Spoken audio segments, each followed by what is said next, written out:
Welcome to the Slop Farm. Enjoy the video. You start by removing the wingtip and examining both parts closely. Use tweezers and a toothpick to clear debris, then wipe surfaces with isopropyl 70% so adhesive bonds. If the post is bent, straighten gently. If the wing tier is small, plan to glue. Once done, choose your method: a tiny drop of silicone adhesive for permanent repair, or a small strip of 3M double-sided tape for a reversible fix. Make sure the speaker grill stays dry. Never put adhesive near. You now glue and align.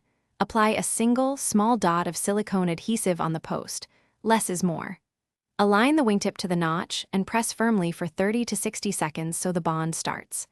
Once held, use a small piece of tape or a gentle clamp to keep tension while the adhesive cures.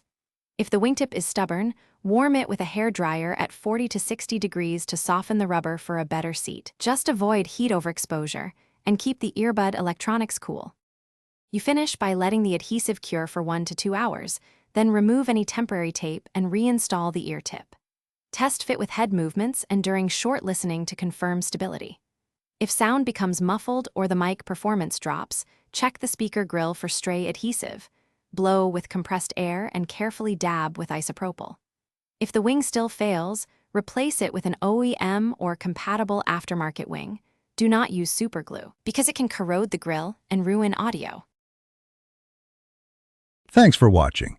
Consider subscribing if we helped you today.